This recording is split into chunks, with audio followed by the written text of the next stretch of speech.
Good afternoon from Bali, everyone. It's Anifa Menon from hearthealthbrainhealth.com, encouraging healthy grieving and mindful actions. Today, I've spent the morning and some of this afternoon reflecting on this idea of emotional intelligence, wisdom, and peace. And so that is the title of this video.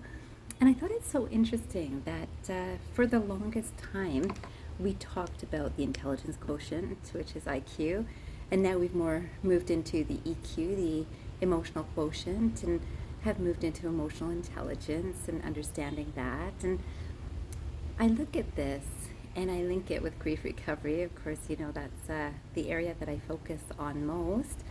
And I believe that in society, we have forgotten the reason that we are looking at emotional intelligence. And so this video, I wanted to focus on this. I thought I would start with this first quotation by Marc Brackett, and it says, "Strong negative emotions like fear, anxiety, anger, and helplessness tend to narrow our minds. It's as though our peripheral vision has been cut off because we're so focused on the peril that's front and center." So focused on the peril that's front and center. So this is again, fear, anger, anxiety, helplessness are places of peril. So of course I think of things like that term that we use called deer in the headlight situations, that when we have these strong emotions, we really forget about everything else. So deer in the headlight forgets that there's, the side that it can move to very quickly, one side or the other. It's got these choices. It just is stuck, it's frozen. And that's what happens with humans when we get affected by strong, less than positive emotions. And in this, we started discovering emotional intelligence. And this is, how do we handle our emotions, and how can we understand and be compassionate to ourselves and to others with this understanding? And what happened was, a lot of times businesses decided to use this as though this is important. So schools started using emotional intelligence, and all sorts of industries have started using emotional intelligence. And I also agree that it's very, very useful. We also have to know why. So I thought I'd share this quotation. It's by Sadhguru. It says, "Joy, peace, and love aren't spiritual goals. They're the starting point for living sensibly." The starting point for living sensibly. And what did we do? We got all of our anxiety, which is not a positive emotion, to start doing something. Let me do something, let me become something. And this is how we've been trained all our lives, that get through grade 1, get through grade 2, get through high school, get through college or university, get through that first job, get through everything. And it's always under that state of not such a comfortable spot of anxiety, or the next thing will be better sort of thinking. And as we did that, we also started to learn about emotional intelligence. And now, okay, I got to get this, because now companies are looking for it. So many students and employees are looking at learning this, and it is, again, very useful. Now let's go back to why this is the starting point of living sensibly.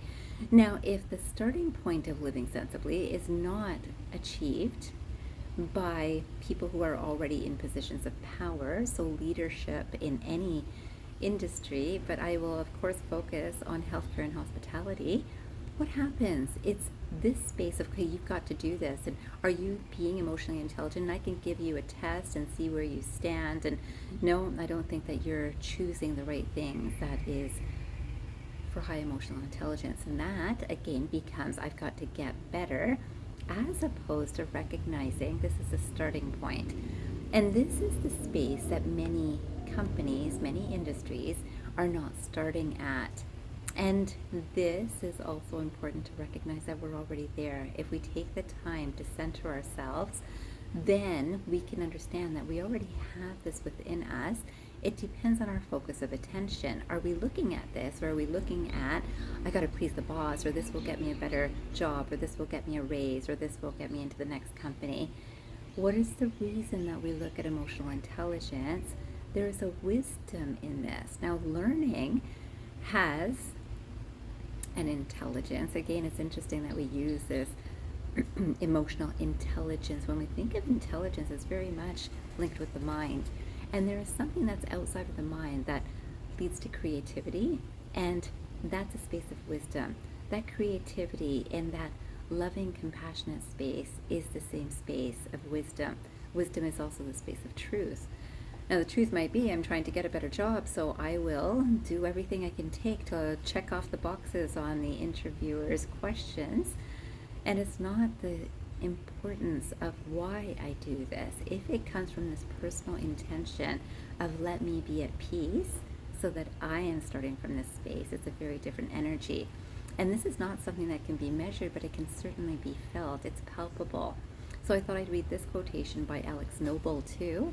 It says, "Success is not the place one arrives, but rather the spirit with which one undertakes and continues the journey."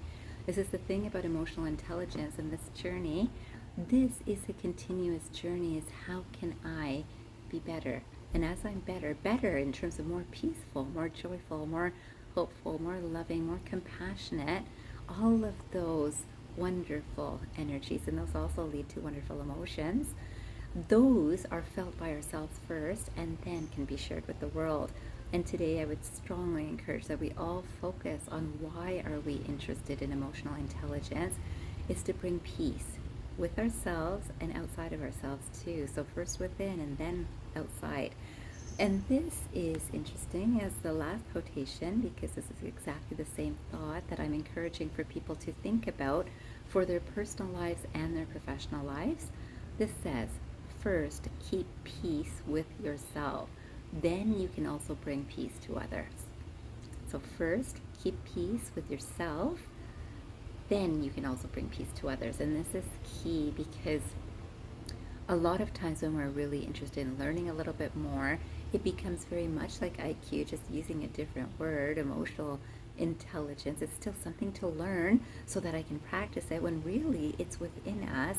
How do we find it? So mindfulness techniques and meditation, of course, I would say are two of the most powerful tools that we can use. And it's not that once we've learned a course, or once we've had a session, or once we've had one good experience, that it's done. Okay, I've done. It's not like the intelligence that we use to get through schooling. It is a lifelong journey. Today, I encourage us all to focus on this lifelong journey of peace, first within ourselves, and then to share it with others. I wish you a fabulous day or night ahead, and I hope you remember, transform your mind and transform your life. Have a great day or night, everyone.